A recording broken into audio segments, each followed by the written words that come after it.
Hello, and welcome to Fairlane Resolution Podcast. I am Tom Dorr, Resolution Specialist.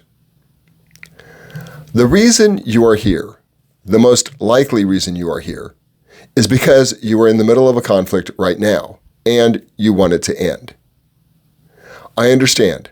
I've been there, and I want you to know one thing before we begin. You are not alone. Now, when I say you're not alone, I mean it in two ways. One, I'm here to help you. And two, you're not the first person to be in this type of difficult position. In fact, everybody, and I mean every person that has ever lived on this planet, has encountered conflicts. Now, another reason why you might be here is because you had a conflict in the past that did not go well, did not settle well, and you don't want to make that mistake again. Or you know of a conflict right around the corner. It's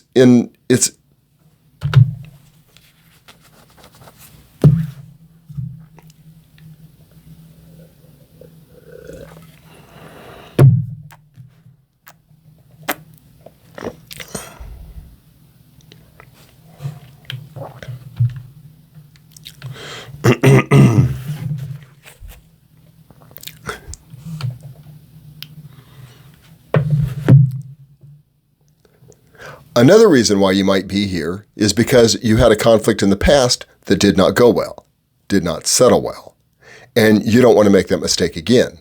Or you know of a conflict right around the corner. It's imminent, and you want to prepare for it. Or you just know that conflict is inevitable. Life is moments of conflict separated by periods of time. And I want you to know that just as conflict is inevitable, resolution is attainable. Resolution is the goal, and we definitely want to keep that in mind. Stephen Covey coined the phrase, "Begin with the end in mind."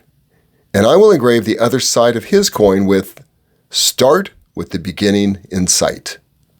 It is vital to know where we hope to arrive, but without a clear understanding of where we are, failure is almost certain.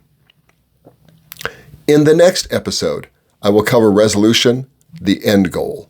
But today we will take a thorough look at conflict, the beginning. It is important to know as much as possible about where you are if you hope to draw a line from that spot to your destination. Imagine being on a ship at sea in the middle of a storm. If you don't even know which sea you're in, the odds of you reaching your intended harbor are zero.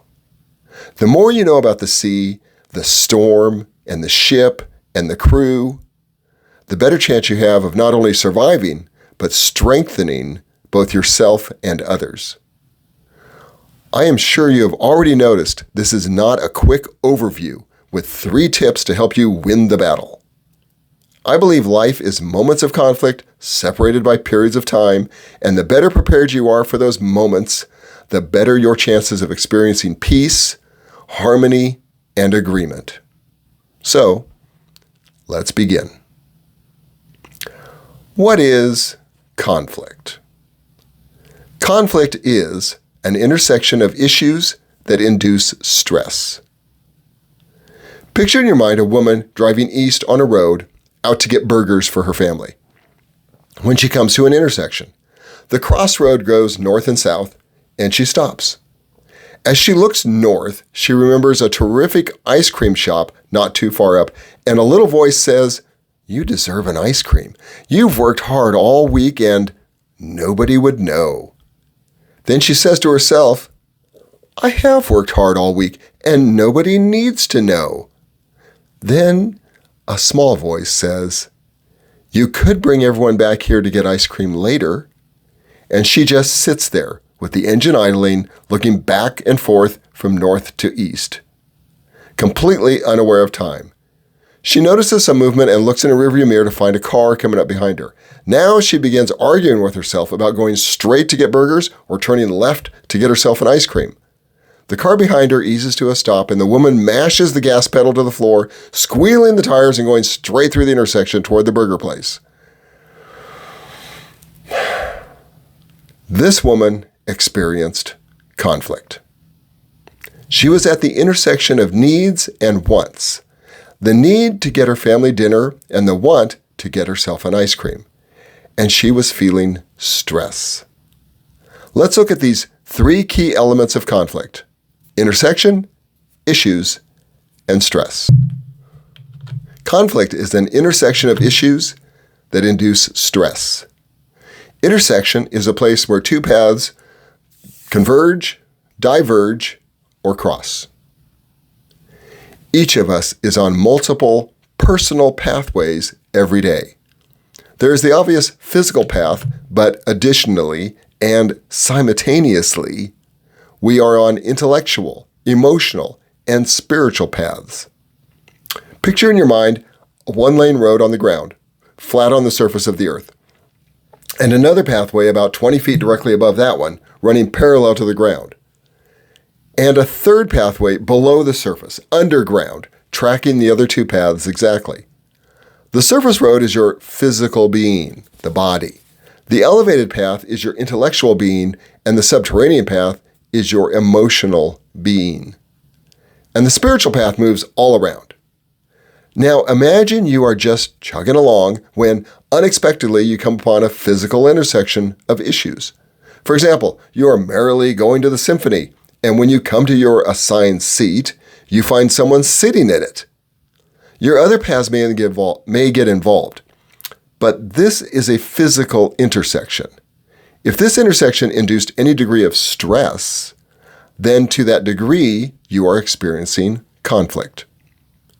This exact conflict is typically resolved when everybody produces their tickets and the offending party understands they are in the wrong row.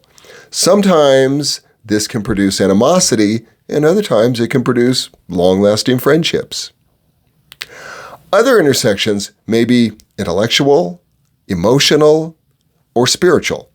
We may be trekking along when an idea comes to our mind that challenges our existing thinking, or we may be happily strolling along when an image suddenly arouses the emotion of anger, sadness, or wonder.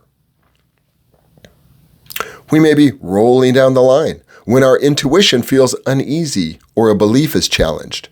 This is a spiritual intersection. The intersection may be at only one pathway, but all paths react because each of us is one being with multiple simultaneous personal pathways.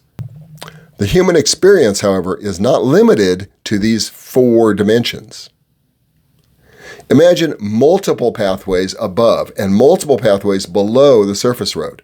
Imagine 2 or more pathways running side by side at any level. Now imagine all those pathways rearranging themselves so that what was at the top of the hierarchy only a moment ago is now below the surface, and what was below is now on the surface running alongside the physical. These pathways begin to describe one element of the complexity of the human experience. None of us can consider the entire multitude of pathways at a single time. There are just too many. A good start, however, is PIES. P-I-E-S. Physical, intellectual, emotional, and spiritual. These make up the 4 cornerstone qualities of the human condition, and it is easy to remember.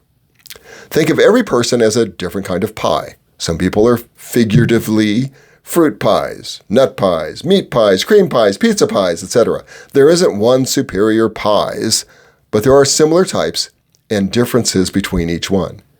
In a future episode, I will cover pies in more detail. For our purposes here, we will simply accept these 4 cornerstone qualities. Let's move on to intersections. As we go through our day, we could encounter dozens of intersections, but all of them fall into 3 types: internal, circumstances, and other people. Earlier, we considered a woman caught between burgers and ice cream. She was at an internal intersection, and because she was stressed about it, she was experiencing internal conflict. If, while driving to the burger place, she had come upon a road construction that detoured her through a neighborhood, she would have experienced circumstantial intersection. Even though other people are involved in the road construction, they are not directly involved with her. It is only random circumstances, fate, or chance that brought them together. And even then, the construction worker's intention had nothing to do with her. Lastly, if our woman, while driving east, received a phone call from her husband asking her to pick up tacos instead, that intersection would be directly attributed to another person. Whenever any of these intersections induce stress, there is conflict. When we are in conflict, it is valuable to identify which of these three types of intersections the conflict is. It is a common practice to incorrectly identify conflict types. For example, our burger-begetting woman who is experiencing internal conflict could easily attempt to work out her stress on the cashier at the burger place for not having ice cream, thus treating her situation as a circumstantial conflict.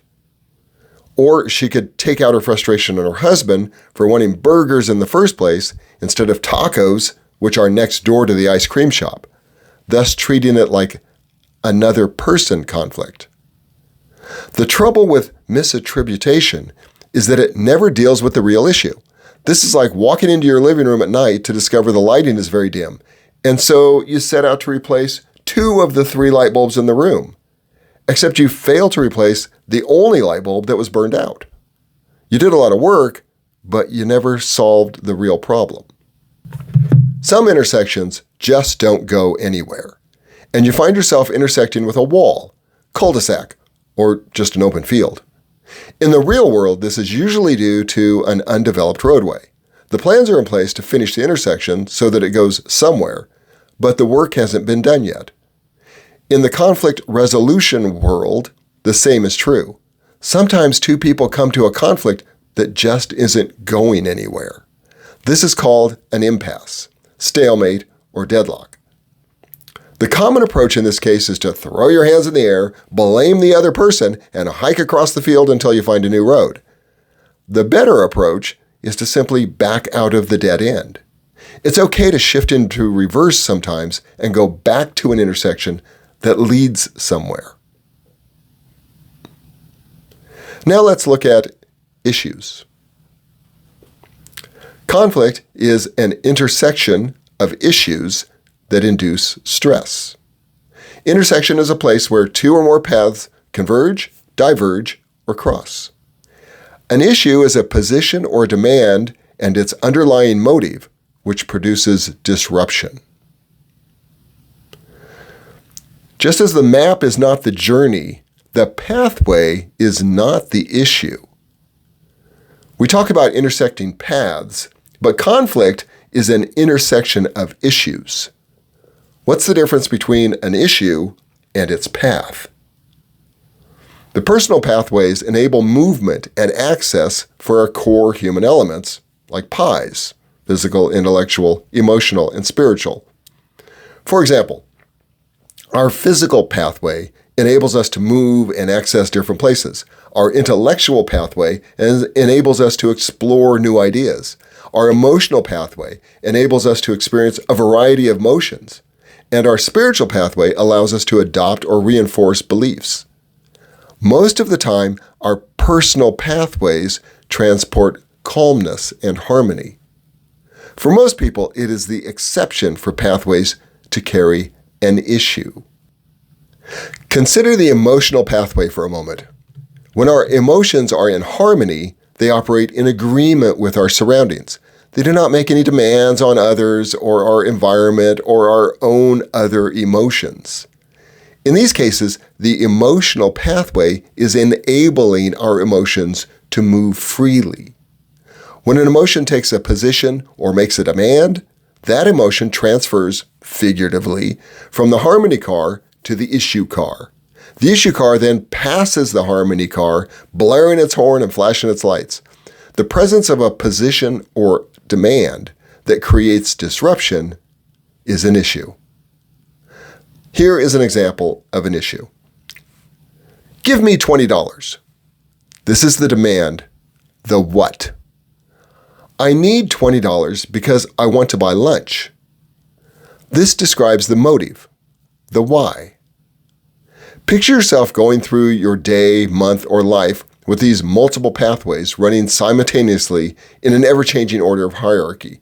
Now picture everybody you come into contact with going through their life in the same way. Here is an example of an issue. A friend says to me, "Give me $20. This is the demand, the what. Then he says to me, "I need $20 because I want to buy lunch." This describes the motive, the why. Now, picture yourself going through the day, month, or your whole life with these multiple pathways running simultaneously, transporting harmony, clarity, and issues in an ever-changing order of hierarchy. Now, picture everybody you come into contact with going through their life in the same way. Finally, picture all of your pathways with all of the issues and all of the harmony and all of the clarity intersecting with somebody else's, and it's really amazing we only have as much conflict as we do.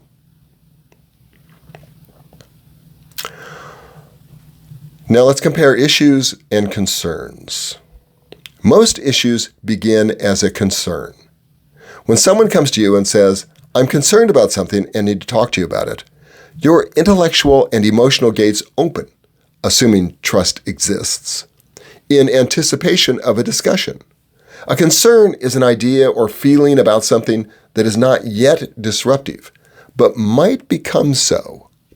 On the other hand, when that same person comes to you the very next day saying, "I have an issue to discuss with you," your emotional and intellectual walls instinctively go up in preparation for a confrontation.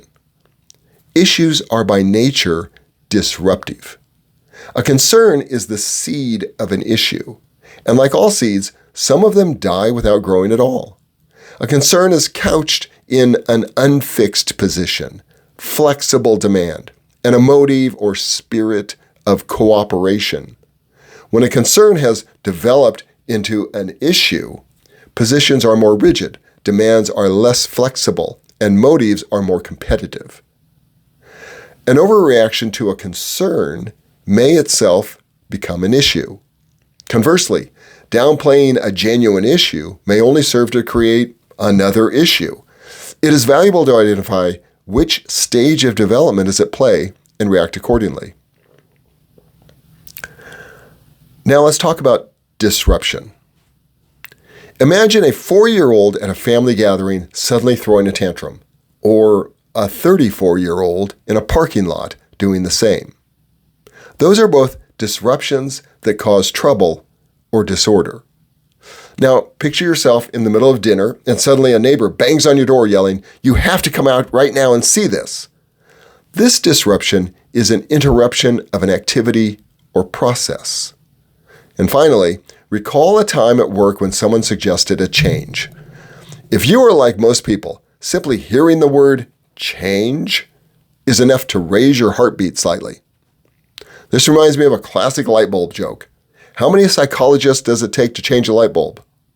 Just one, but the light bulb has to want to change. Light bulb jokes are so popular because they represent our varied responses to change. Introducing change at almost any level typically develops into conflict. One or more of these 3 types of disruption are necessary to create conflict: disorder, interruption, and change. If you feel you are in a conflict with another person, but neither of you are bringing up a disruptive issue, that is, neither of you are taking a position or making a demand that attempts to be troublesome or interrupt some process or implement change, then you are most likely involved in a heated philosophical dispute. I think healthy philosophical discussion is terrific, and it may be contentious or congenial, but without disruption, it is not a conflict. It is valuable to distinguish between a dispute and a conflict, because each of these requires a different treatment. The same is true for heartburn and heart attack. Imagine having a lovely dinner with a good friend when suddenly he puts his right hand to his chest, grimaces, and bends down toward the table. You, in a panic, run to the kitchen, grab an AED, race back to the table, and begin sprawling your friend out on the floor in order to apply defibrillation. Your friend, now lying on his back, yells out, "It's only heartburn!" Later, you discover he gets heartburn every time he eats spicy food. Applying conflict resolution strategies to a mere dispute could make an uncomfortable situation unbearable. This raises a point worth considering that is a slight detour from our main track. What is today known as the Conflict Resolution CR field began as the Alternate Dispute Resolution, or ADR. In the beginning, ADR made sense and worked well. Today, because we have learned so much from those ADR pioneers, we are able to make a distinction between dispute and conflict. This change makes sense and works well too. Everything that grows experiences changes in development and complexity. An acorn is small and simple. Then it develops into a seedling, then a sapling, then reaches maturity, and finally settles into a long senescence phase. Whether it goes by alternate dispute resolution, mediation, or conflict resolution, its essence is the same: helping people find peace. There are two categories of disruptions: desirable and undesirable. Some interruptions or changes lead to significant positive outcomes. These are desirable disruptions. And although riskier, some disorderly disruptions, such as picketing, striking, or demonstrating, can lead to positive outcomes. For the purposes of conflict resolution, either desirable or undesirable disruptions that induce stress are conflicts. Only each category is handled a little differently. When you find yourself in a conflict with someone, it is helpful to ask, what outcome are you hoping to achieve? And then listen, and then decide if you feel their motive is positive, that is desirable, or negative, undesirable. A negative outcome is not necessarily bad, but it does require a different tact to resolve. Now, sometimes a person will claim a position or make a demand that calms the situation instead of disrupting it. If I'm in the kitchen fixing dinner and my wife steps in saying, "I want to help," demand, "because I love you and want to spend this time with you," motive. I am de-stressed rather than distressed. She has not raised an issue. She has made a calming statement. Other times, a person will claim a position or make a demand that serves to inform. If my boss asks me to work for a few hours on Saturday, my usual day off, and I tell her I have the entire day planned with my family at an amusement park, I am making an informational statement. I am giving, in a non-adversarial manner, information for my boss to consider. This may lead to her raising a concern, which leads to an intersection of issues that induce stress, but the initial statement was purely informational. Issues are negotiated. If you were a party to the $20 lunch example earlier, you could negotiate either the demand or the motive. If this issue intersected with any of your pathways and induced stress, then you would be experiencing a conflict. Negotiating a conflict with your words is like negotiating an intersection with your car. You simply try to get through it the best way you can without causing any harm to yourself, others, or property. The mindset in a conflict resolution is not about getting a big win inside the intersection, but rather any big win is on the other side of the intersection, and the conflict is keeping everybody from the big win. In a future article, we will explore further the idea of negotiation. Today, however, we are looking at conflict, and right here we are examining the issues. There are 7 primary issues. The 7 primary issues are needs, wants, process, emotions, values, beliefs, and physical. Everybody has issues. I have demands, sometimes called strong requests, and my own reasons for those demands. You have positions and your personal, maybe private reasons for maintaining them. Our environment has issues. Our environment could include our family, friends, or work culture. It could also include nature. The weather has issues. So does a bear and a bee. If we added them all up, there would be 10 tons of issues. That would be more than anybody could deal with. And so the conflict resolution field has narrowed this down to 7 primary human issues. A typical hierarchy of the 7 primary issues during conflict is as follows. Needs and wants. Needs and wants typically revolve around time and money. Third is process. This is how the intersection will be negotiated.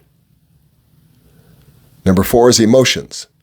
This is not easily defined, but more easily discovered. When emotions are one of the intersecting issues, this is usually displayed by words, tone, and volume. Number 5 is values, such as character values like honesty, respect, or thankfulness. Number 6 is beliefs. A belief is something held as fact which lacks direct evidence.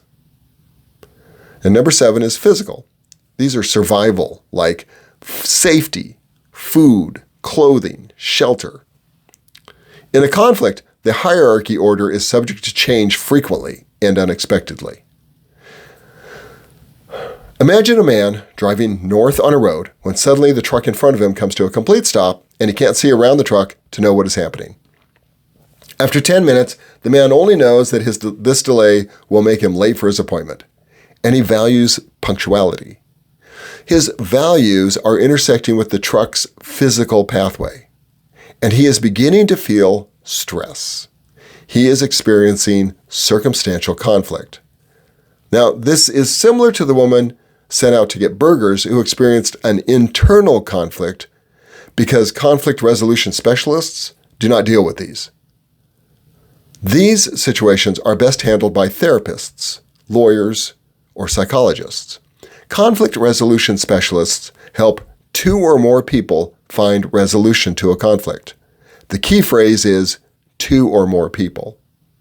When your stress is somehow connected to an intersection of issues between yourself and another person, a conflict resolution specialist, also known as a resolutionist, can help. Also, if another person's stress is somehow connected to you, then a resolutionist may be of help.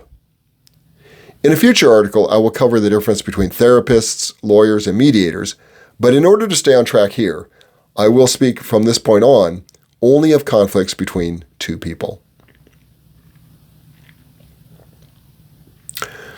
Picture in your mind a young woman driving her car on a curvy highway headed more or less southwest. She's cruising along on a 1-lane road with her 7 levels of pathways, enjoying the scenery when a sign warns her of merging traffic ahead. Initially, she is excited about the adventure this may bring, and then it happens. Another car pulls up beside her, but there is still only 1 lane. Space is limited. The 2 cars bump into each other, and where she used to be able to rearrange her 7 levels to have one right beside her, there is now no space for that.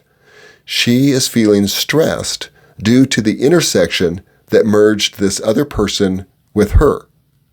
She is in conflict, but not sure at what level. It turns out that her value for spontaneity conflicts with the other person's belief in order. She says, I want to decide each morning what direction I will take. Position. The other says, I want to know in advance where we are going. Demand. She says, I don't want to be tied to an agenda and miss what might come up suddenly. Motive. The other says, I don't want to miss things that need to be planned for, hoping that something might come up. Motive. And so they decide that rather than travel side by side, they will travel in single file, alternating the lead with each corresponding style. This works well for a while. In time, another sign warns of an additional lane being introduced. The two co-travelers quickly adapt and find themselves traveling once again side by side, except each has their own road. As it is bound to happen, they come to an intersection of a road going north and south, and they stop.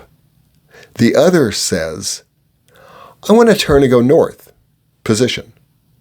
The young woman says, "We need to continue straight ahead." Demand. The other says, "I want to go north because that billboard right there is advertising a museum I'd like to see, and I feel the knowledge gained from it would be valuable."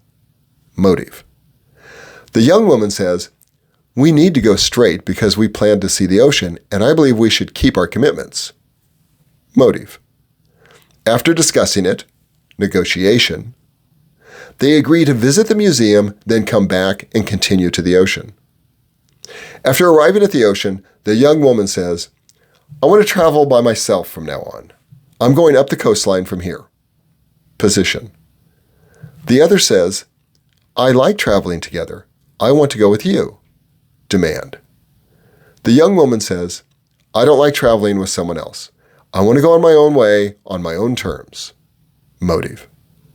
The other says, "I don't know if I can survive alone. And now I'm so far from my home, I don't know if I can even make it back." Motive. In this short fictional story, the two people experience all three forms of intersection: converge, diverge, and cross, and all 7 of the primary issues. Real-life conflicts are much more nuanced, but the fundamentals of conflict are the same: an intersection of issues that induce stress. We've looked at intersection and issues. Now let's look at stress. Conflict is an intersection of issues that induce stress. Intersection is a place where 2 or more paths converge, diverge, or cross. An issue is a position or demand and its underlying motive, which produces disruption. Stress is a feeling of tension or pressure in response to an intersection or issue. One measurement of the severity of a conflict is the intensity of stress. If the stress is unbearable, the conflict should be taken very seriously. On the other hand, if there is very little stress, the best strategy may be to ignore the issue and see if what was thought to be a conflict is actually only a disagreement. You may be in a disagreement, even sharp disagreement, but until some level of stress manifests, there is no conflict. This is important because we do not want to apply conflict resolution techniques, strategies, and philosophies to an intersection of issues where neither tension nor pressure exist. This would be like putting out a single candle with a fire hose. One example is 2 neighbors talking over their shared wood slate fence, and the subject of backyard fences comes up. The one neighbor says he believes a solid vinyl fence is the best way to go, and the other says she thinks a chain link fence is the only one to have. They each hold to their opinion in absolute disagreement, but there is no conflict because there is no pressure or tension between them. Until one evening, a windstorm blows down their wood fence. The next morning, each of them pressures the other to accept their idea of a better-than-wood fence. Now, they are in conflict. Another everyday example of how we intersect with people who have different issues that rarely induce stress is when 2 people walk up to a door at the same time. 99 times out of 100, one will open the door for the other. There is no stress. In fact, there is usually a feeling of happiness for both people. Thus, no conflict. But there is that 1 out of 100 times when one person is obnoxious about the encounter and a moment of stress occurs. This one instance defines conflict, but the stress is at such a low level that it is not worth addressing. This last example brings to mind a conflict rule. When 2 or more people are involved, it only requires one person to feel stress for conflict to exist. I'm sure everyone has experienced a time when a group of friends are gathered and someone makes a comment in jest that unintentionally offends another. The other makes their feelings known, and instantly there is stress among the whole group, and conflict has filled the room like the proverbial elephant. Hopefully, any one person in that room has any degree of conflict resolution training so they can all remain friends. We describe stress as a feeling, but what kind of feeling is it? Feelings and emotions is a large, complex, and difficult topic. Here we again use PIES to help gain some understanding of feelings and emotions during a conflict.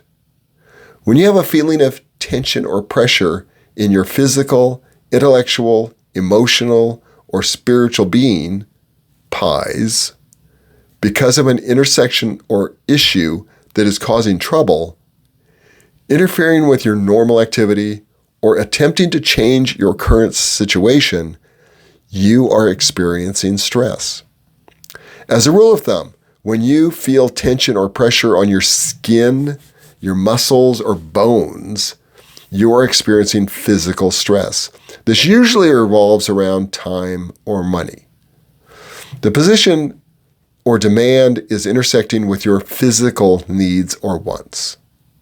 Stress in your head indicates intellectual conflict. Stress in your heart and lungs signal an emotional conflict. And stress in your gut is typically the product of a spiritual conflict. Spiritual is intuition or beliefs. This is not a proven law of nature, but it is a good start toward understanding. While you are in conflict, if you identify where you are feeling stress, it will help you to know which of the 4 cornerstones to begin with in seeking resolution. If you can ascertain the same information from the other person, and each of you are able to share this with the other, then you are that much closer to resolution. Stress is a feeling of tension or pressure. Tension is pulling, and pressure is pushing. When involved in conflict, it is common for our neck muscles to tighten and our shoulders to rise. This is a result of our muscles pulling the bones closer, and we correctly call it tension or feeling tense. Other times, our heart rate increases, breathing shallows, and our temperature rises or drops. This is a result of feeling pushed or pressured to do something we feel unprepared for or unwilling to do. Most of the time, it is enough to acknowledge the presence of stress, but occasionally it helps negotiations to identify whether the stress is tension or pressure. So one measurement of the intensity of conflict is the severity of the stress. Another measure is duration. Stress comes in 2 forms, acute and chronic. Chronic stress is also sometimes called strain. Acute stress appears suddenly and is short-term, like being told your flight has been canceled, while chronic stress develops gradually and lasts a long time, like taking care of an infirmed parent. Chronic stress requires ongoing management. While acute refers to sudden and chronic refers to gradual, these terms are not mutually exclusive. An acute issue can sometimes trigger or become part of a chronic problem. And conversely, chronic stress can trigger acute instances. The key difference between acute stress and chronic stress is duration. Acute is fast and temporary, chronic is slow and persistent, often defined as lasting over 3 months. In addition to acute and chronic, there are 2 types of stress, good and bad. Good stress is called eustress, and bad stress is called distress. Good stress, eustress, is enabling and occurs when stress pushes us to step outside our comfort zones and tackle challenges, leading to personal growth and accomplishment. We experience eustress when challenges enhance our focus and performance, and when it adds excitement or variety to our lives. Examples include the stress of performing on stage, meeting a deadline, facing a challenge, overcoming an obstacle, or solving a problem. Distress is disabling and is the type typically found in conflict. The most common telltale sign of distress is when one experiences a 4F response. You have probably heard of fight or flight response. This occurs when we come upon a situation unexpectedly, and we either instinctively run toward the issue to fight it or run away from the issue in flight. The fight response looks like yelling, becoming argumentative, or trying to win by force. The flight response can manifest as literally walking out of a room, but it also looks like busyness, overworking or distractedly scrolling on a phone to avoid a hard conversation are examples of the flight response. Today, we know there are two other instinctive responses: freeze and fawn. A freeze response happens when the brain can't decide whether fighting or running is a safe option, so it shuts down the system. You might go blank during an argument, feel physically heavy or numb, or disassociate, feel like you aren't really there. The fawn response is a reaction where a person tries to avoid conflict or harm by pleasing others and putting their own needs aside. This looks like constant apologizing, even when you aren't wrong, saying yes to things you don't want to do, or suppressing your own needs just to keep the other person happy. When you suddenly realize you are in one of these four modes, there is a good chance you are experiencing stress. And if you are experiencing stress, there is a good chance you are at an intersection of disruptive issues. You are in conflict. Now, stress is a feeling of tension or pressure in response to an intersection or issue. There's something similar to stress called anxiety or worry. This is a feeling of tension or pressure in anticipation of a potential future issue. Stress and anxiety are often confused because both have a feeling of tension or pressure. It takes some probing to discern whether the source of these feelings is an existing or potential intersection or issue. It is impossible to find resolution for potential future things because, firstly, there is no end to them, and secondly, they are straw men that can be discussed and debated with no definite conclusion. When the conflict includes an intersection of potential future issues that induce anxiety, the best you can hope to accomplish is a recommendation. There are times when a potential future event needs to be considered.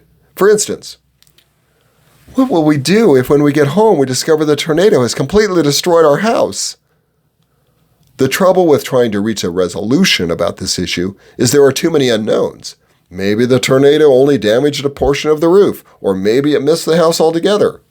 Investing all the time and emotional effort into a resolution is foolish. However, suggesting a recommendation or proposed plan is prudent, such as, if the house is gone, then we could get a motel for a few nights until we can decide what to do. Using words like if and could make this a non-committal recommendation. Some anxiety is by itself a disorder. Feeling tension or pressure about an election 3 years away, unless you're the chairman of the re-election campaign, is disabling. Feeling stress about your grandkids' chances to attend college when your own kids are still in elementary school is debilitating. When these types of anxieties play a role in a two-person conflict, resolution is very difficult. Other differences between stress and anxiety include stress is triggered by a present event. Anxiety may not have an identifiable trigger. Stress is typically acute, although it occasionally develops into chronic. Anxiety is lingering. Stress, even chronic, usually has a distinct hot point and corresponding cool period. Anxiety is neither hot nor cold. It just stays lukewarm. When stress or anxiety is the issue,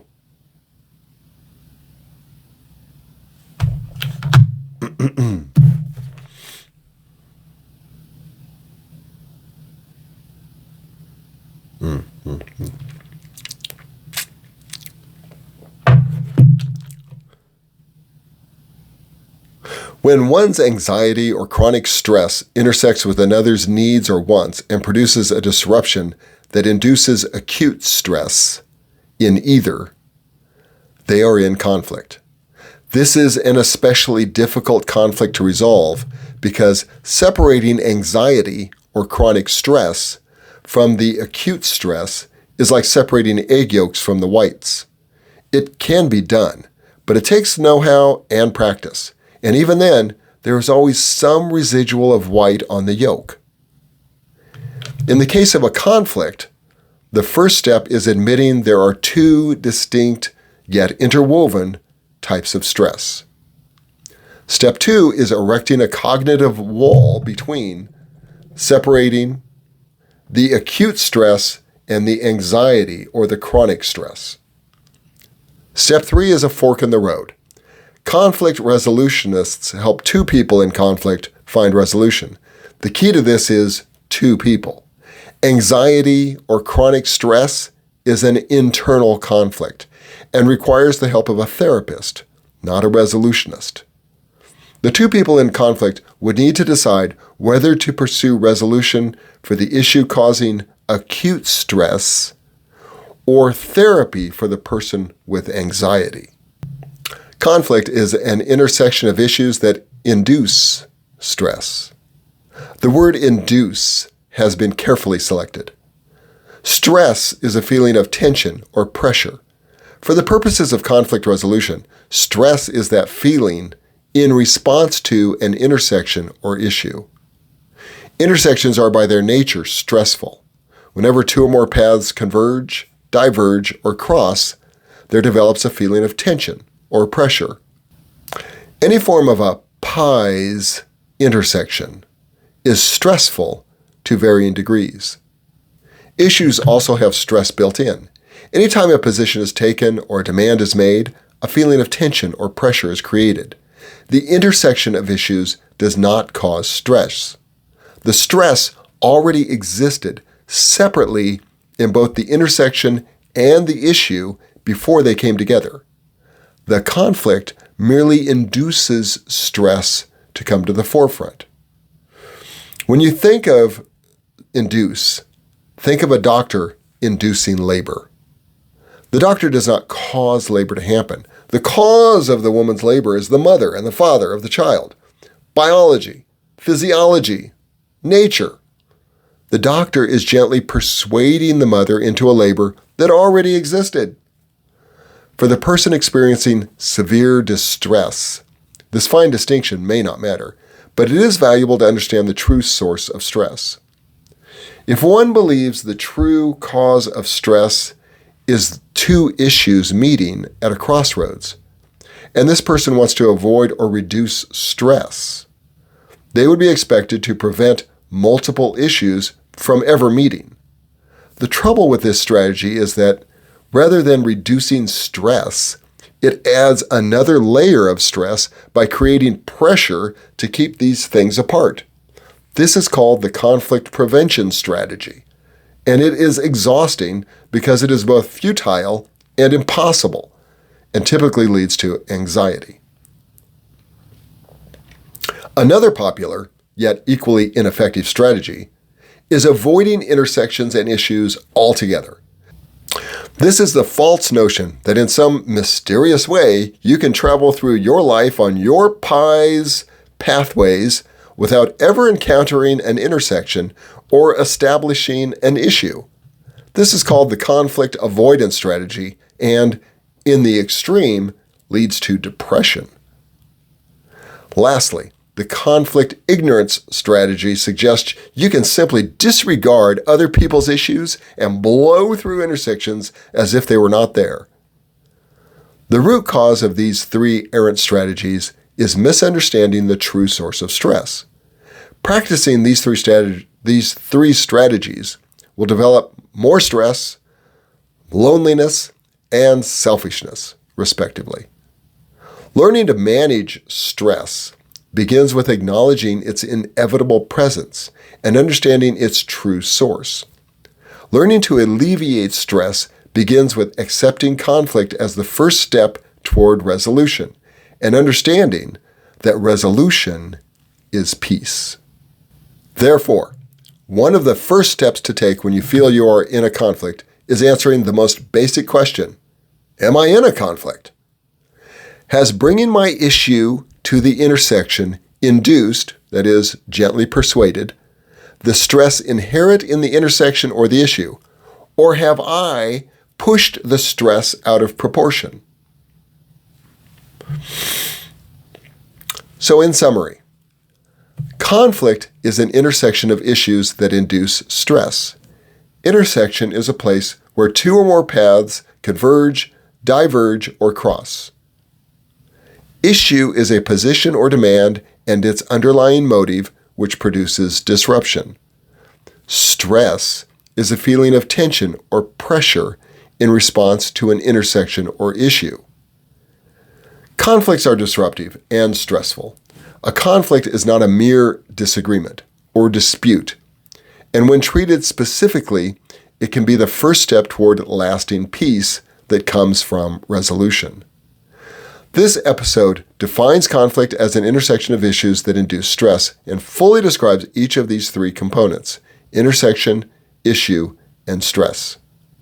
Several tools are provided to help you negotiate intersections, such as PIEs, physical, intellectual, emotional, and spiritual pathways that form the four cornerstones of the human condition.